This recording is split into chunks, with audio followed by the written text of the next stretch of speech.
The plain one stays home." My stepmother's voice was like honey laced with ground glass, a sweetness designed to hide the wound it inflicted. She did not look at me as she said it, her attention fixed on the cascade of ivory lace being adjusted on my sister Rosalind's gown.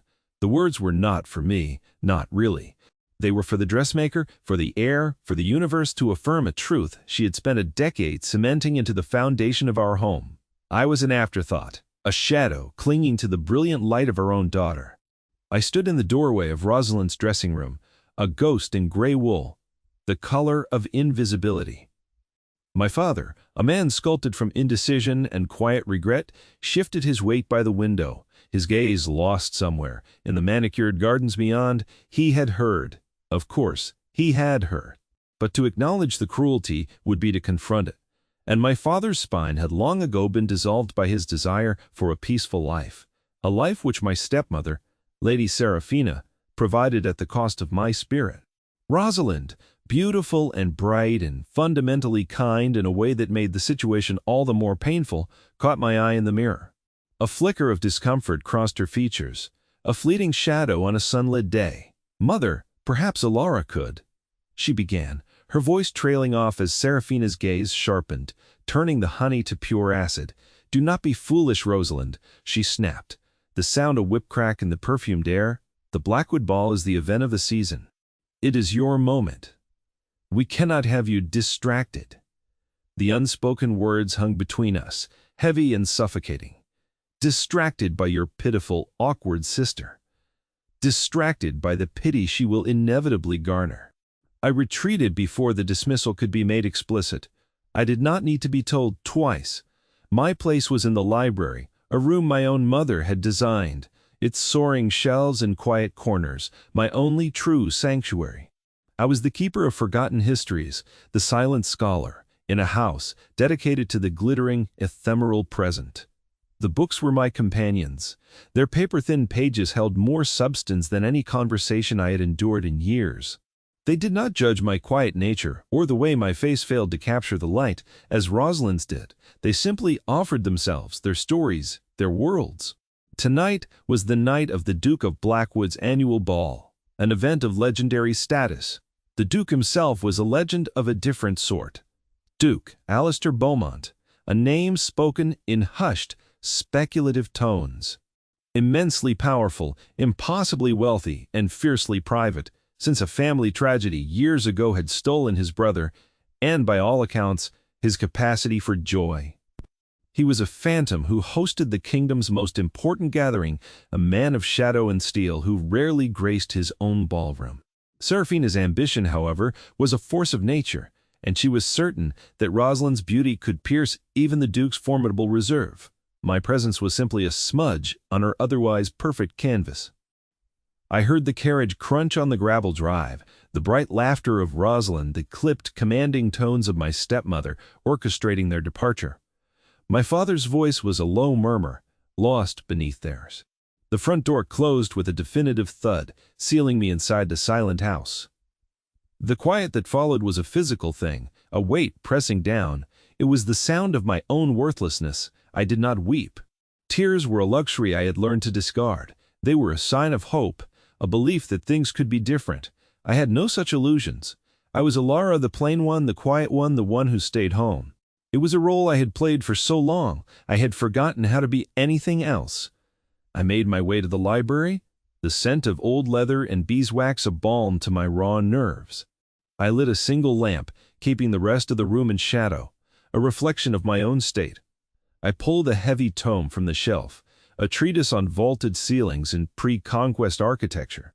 It was my secret passion, the language of stone and space, the way buildings told stories of faith and power and human aspiration. It was a world away from the tinkling music and false smiles that would be filling the Blackwood estate tonight. Here, in the quiet company of long-dead architects, I could almost breathe. An hour passed, then another. The silence of the house was so profound, I could hear the ancient clock in the hall ticking off the seconds of my solitary existence. I was tracing the lines of a flying buttress with my finger, when a new sound broke the stillness.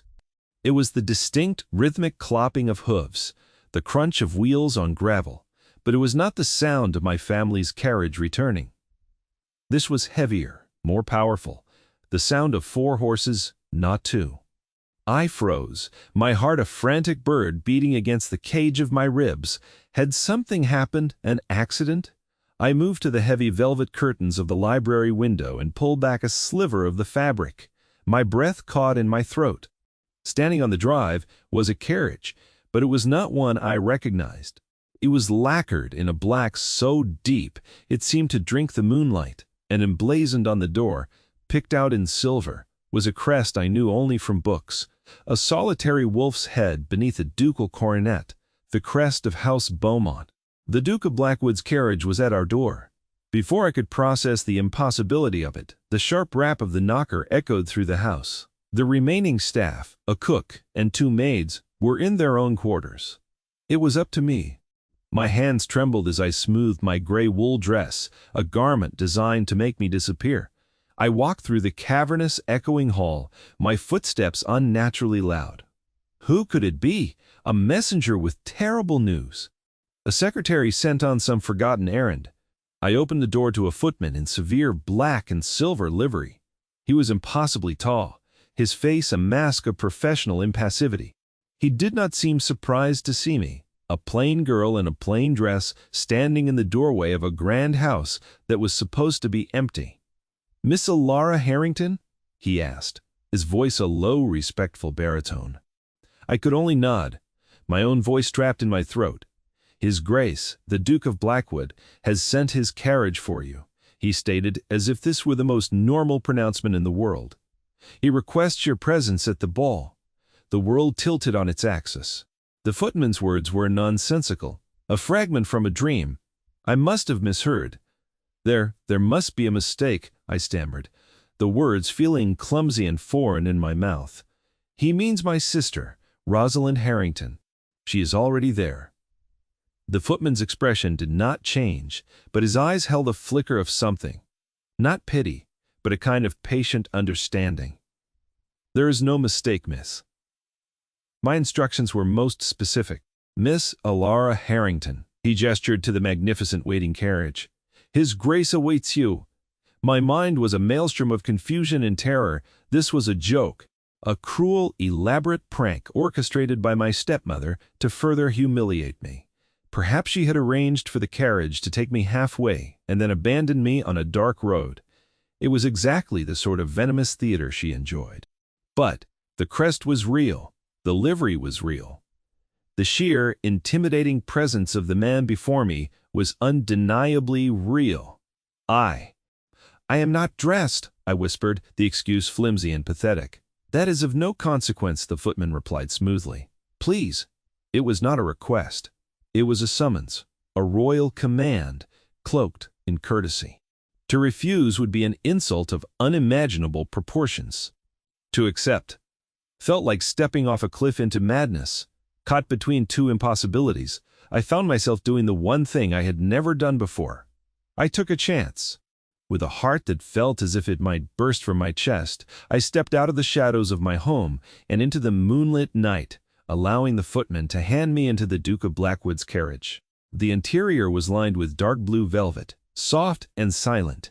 The ride was unnervingly smooth, a journey through a dreamscape. I saw nothing of the road. My focus turned entirely inward. Why? The question beat against my skull like a drum. The Duke had never met me. He had likely never even heard my name. To the world, I did not exist. So why this? Why me?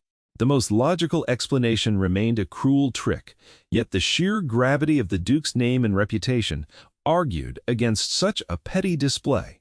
A man like Duke Alistair Beaumont did not engage in pranks. He engaged in strategy. But what possible strategy could involve me? The carriage slowed, and through the window I saw the breathtaking sight of Blackwood Manor. It was less a house and more a palace, a symphony of stone and light rising against the night sky.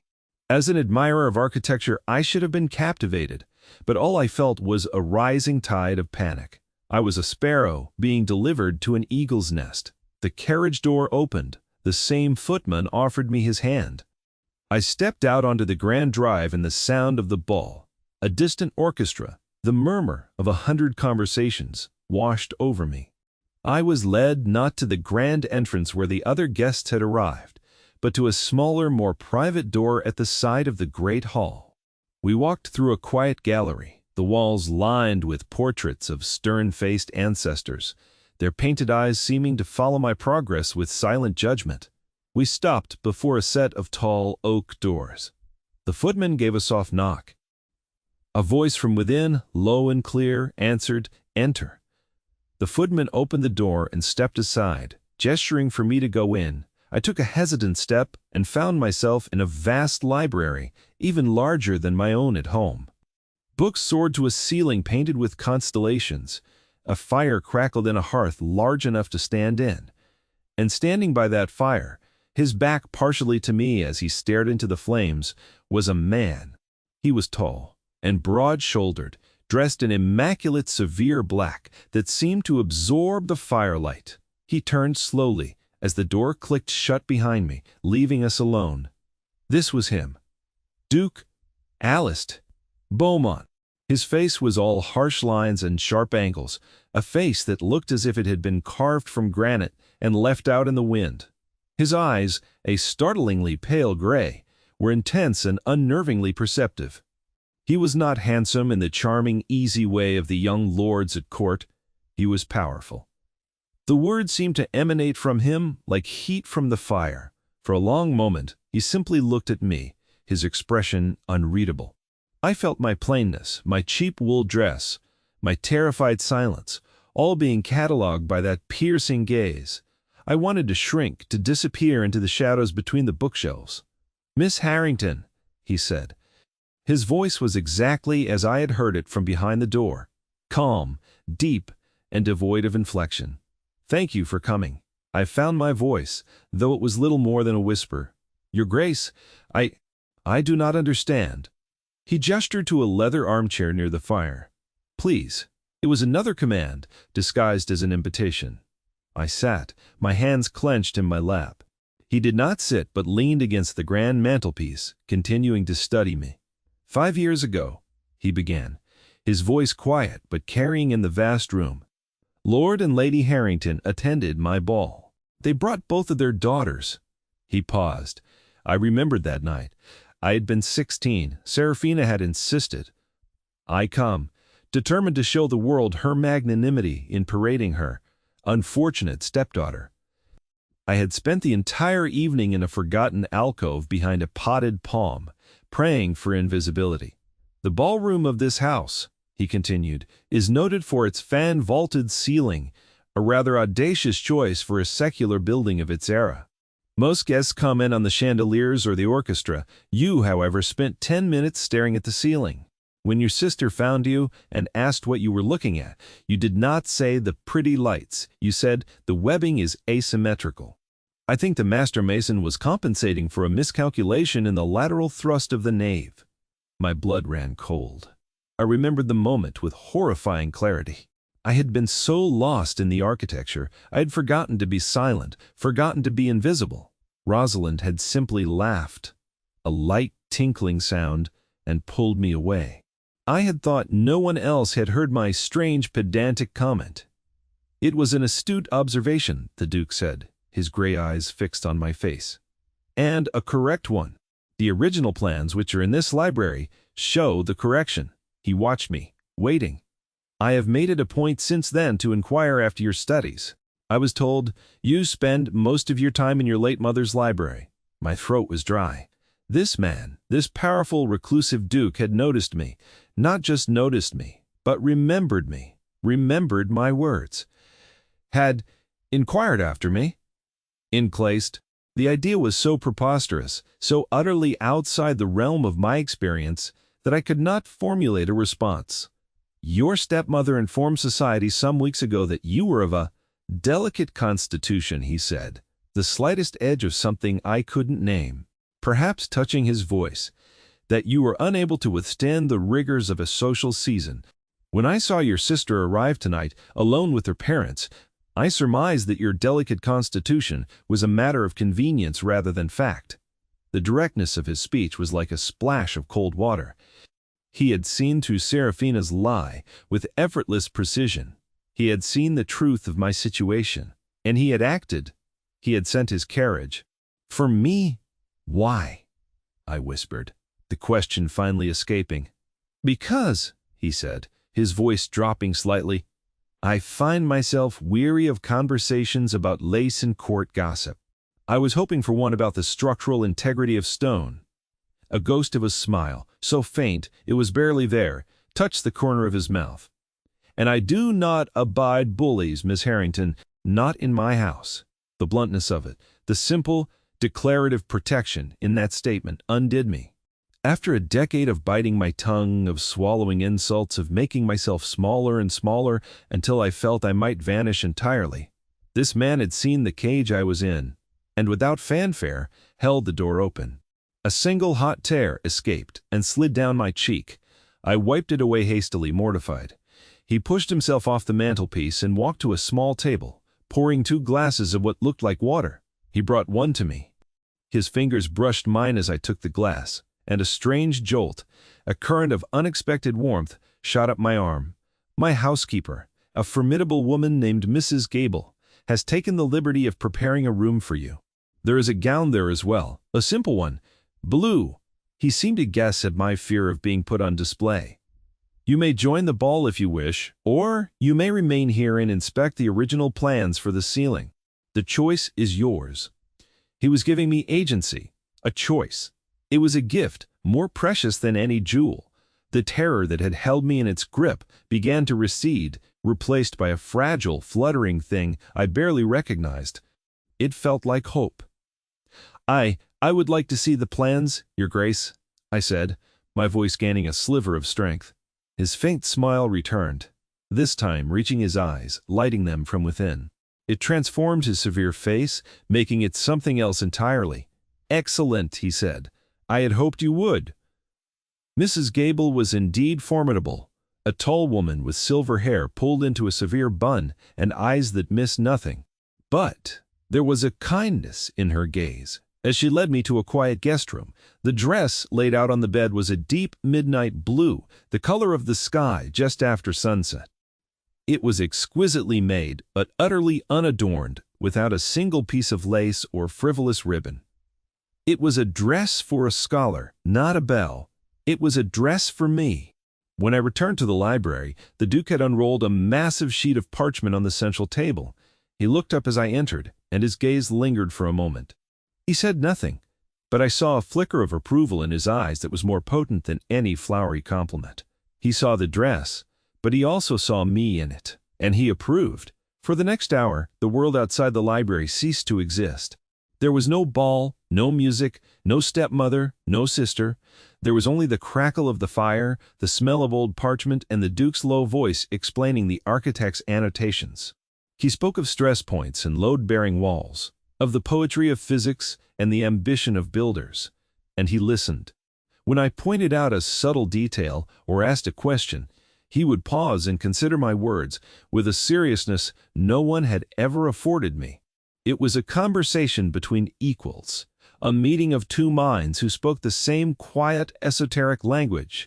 You have a remarkable eye, Miss Harrington, he said, after I noted a faint erasure on the plan that suggested a last-minute crucial change. Most would never see that. My mother taught me to look for the story beneath the surface, I replied. The words coming more easily now. She said every building is a biography of the people who made it. A wise woman, he murmured, his gaze distant for a moment. My brother used to say the same of horses, that you could read a man's soul in the animal he trained. A shadow passed over his features, a deep and abiding grief that I felt in my own chest. It was the tragedy I had only heard whispers of. Impulsively, I reached out and laid my hand on his arm over the fine black wool of his coat. I am sorry for your loss, Your Grace, I said softly. He went very still. My touch was a breach of all etiquette, a familiarity I had no right to. I started to pull my hand back, my face burning with embarrassment, but he covered it with his own, holding it there. His hand was large and warm, his grip firm, but gentle. The contact was electric, a silent communication that went far beyond words.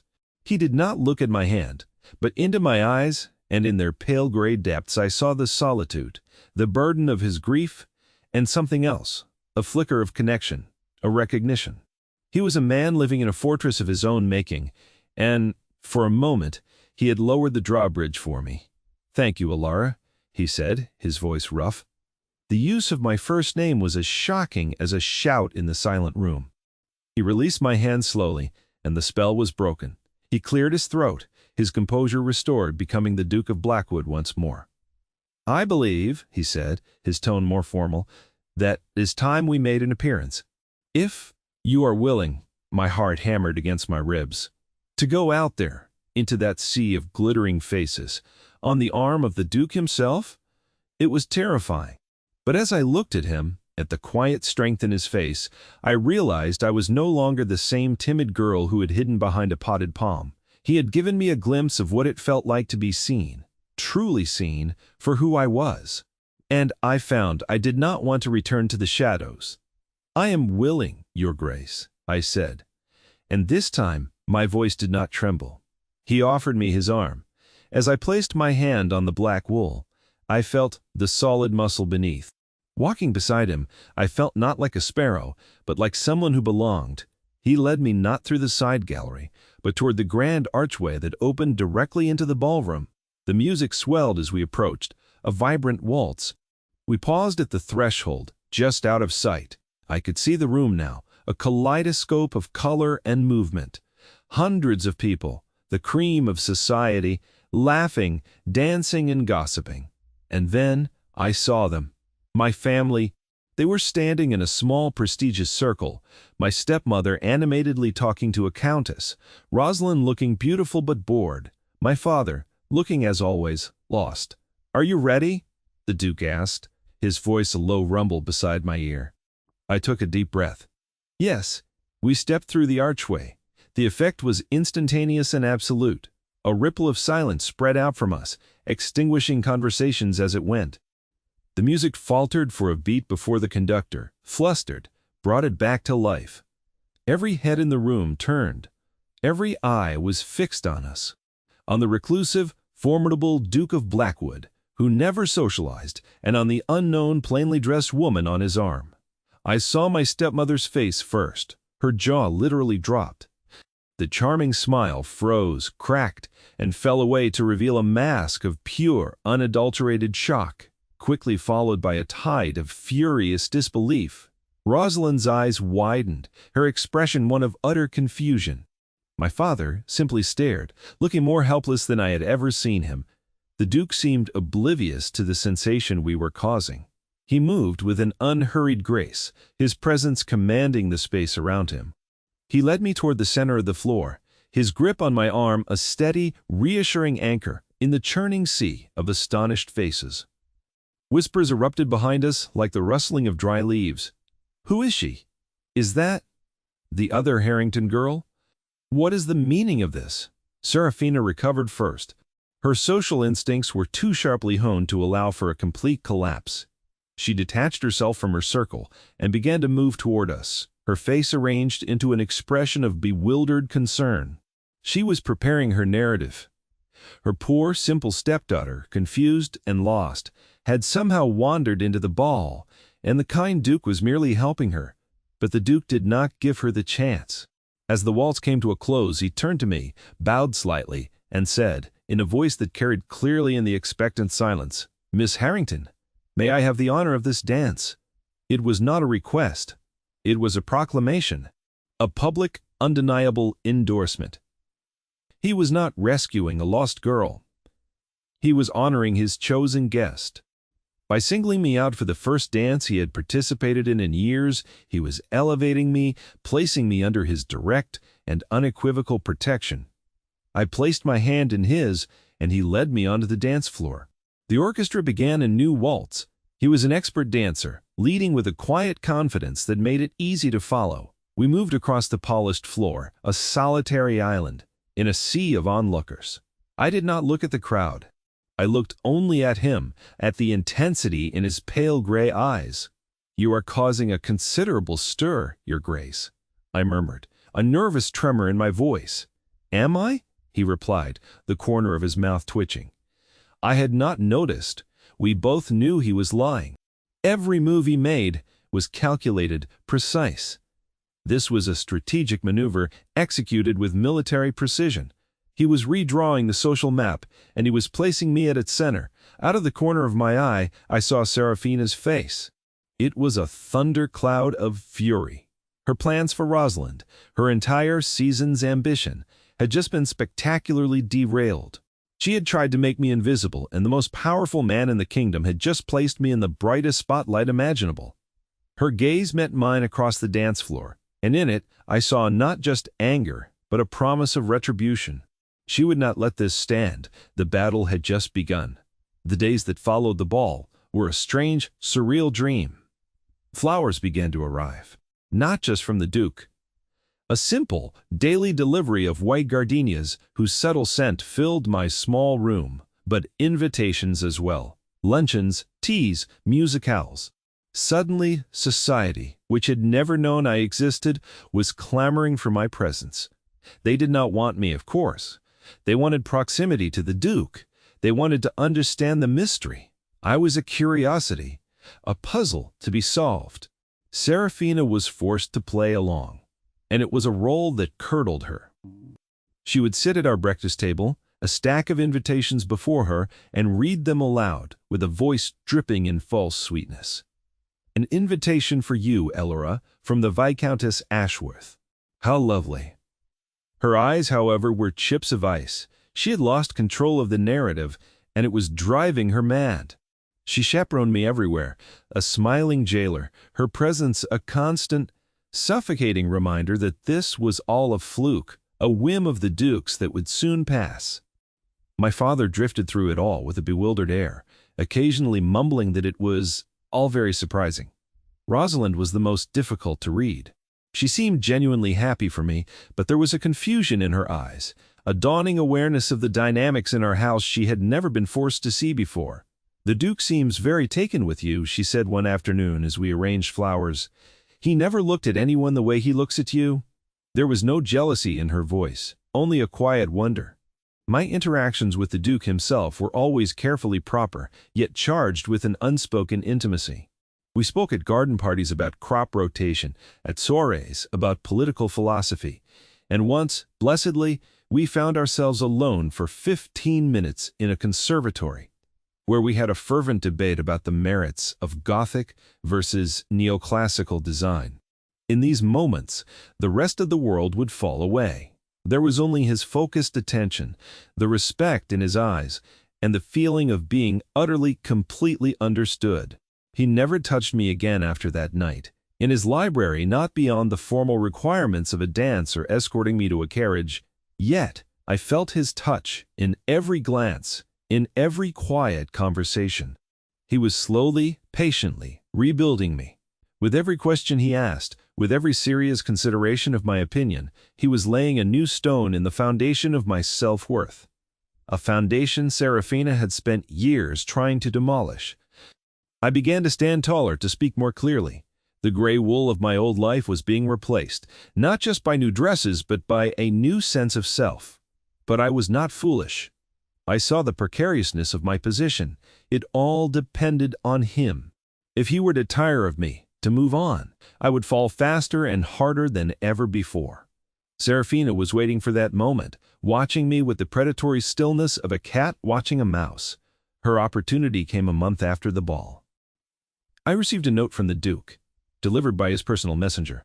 It was brief and formal, requesting my presence at his townhouse in the city the following afternoon to view a collection of architectural drawings he had recently acquired.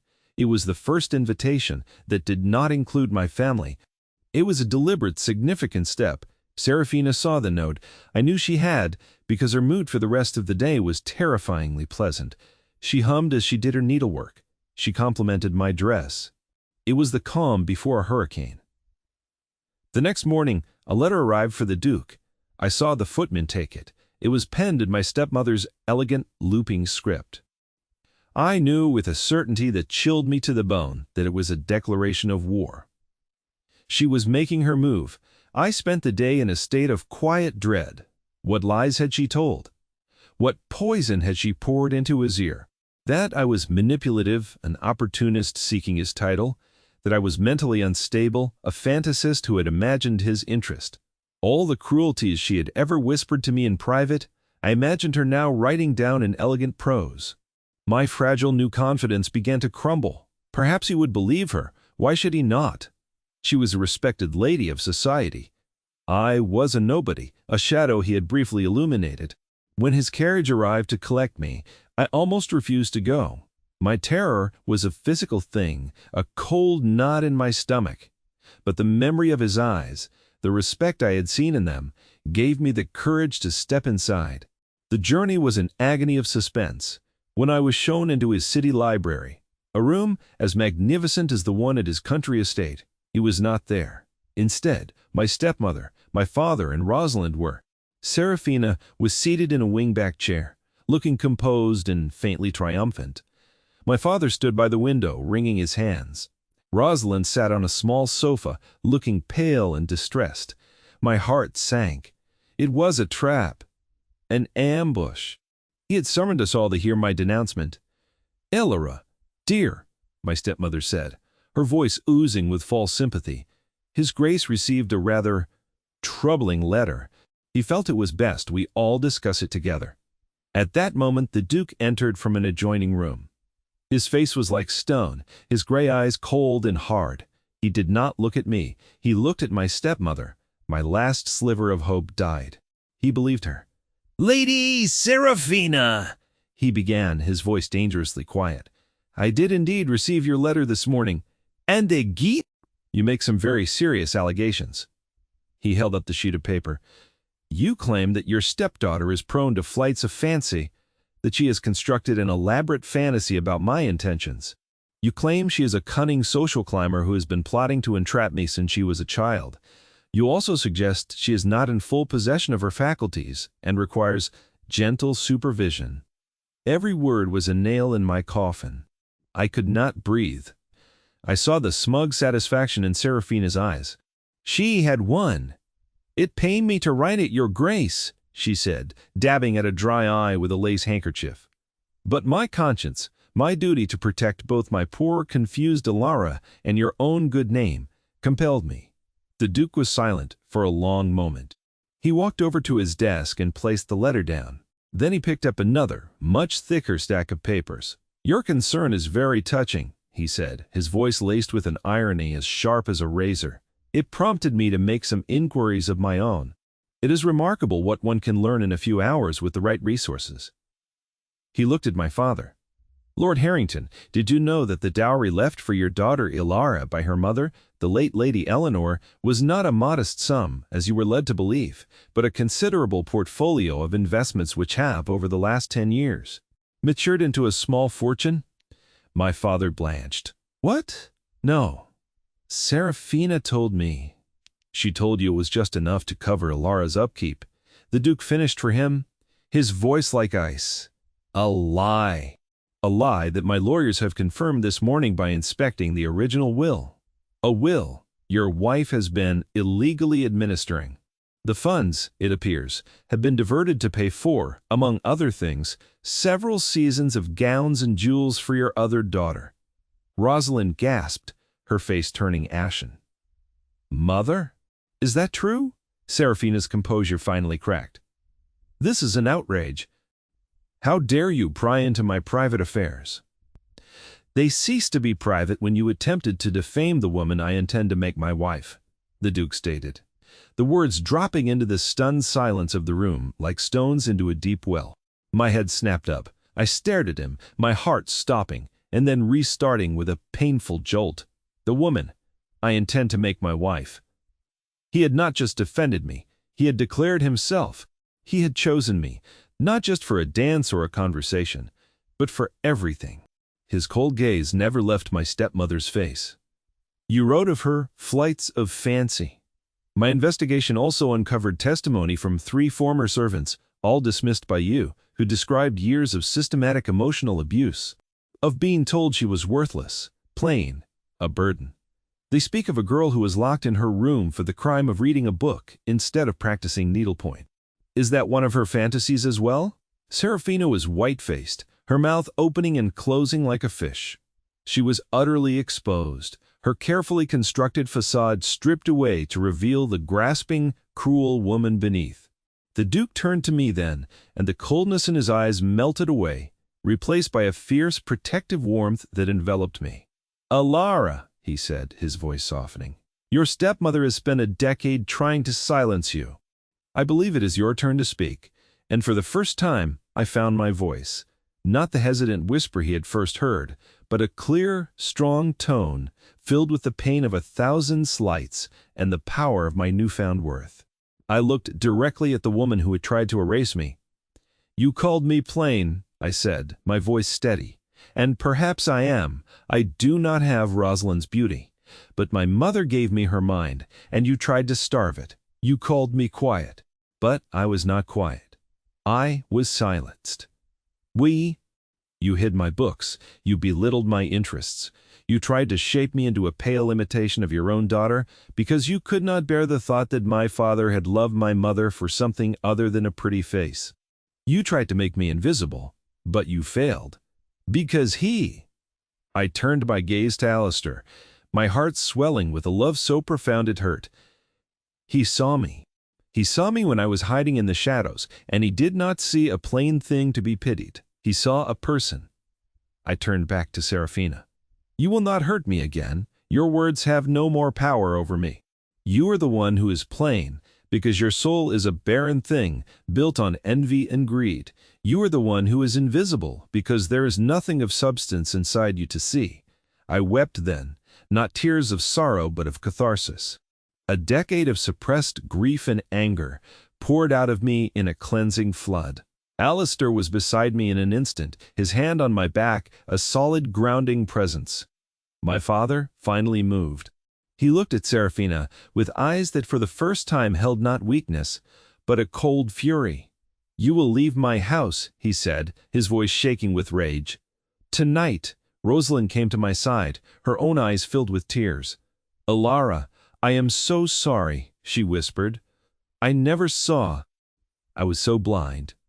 She took my hand, and in that moment I felt the bond of sisterhood, fragile but real, begin to mend. The confrontation was over. Serafina, utterly defeated, was escorted out, her reign of quiet tyranny at an end. My father, looking aged and broken, asked only for a moment alone with Rosalind. And then, Alistair and I were alone in the great library. The silence that fell was different now. It was not empty, but full of unspoken emotion. He led me to a set of French doors that opened onto a small private balcony overlooking a walled garden. The late afternoon sun cast long shadows across the city.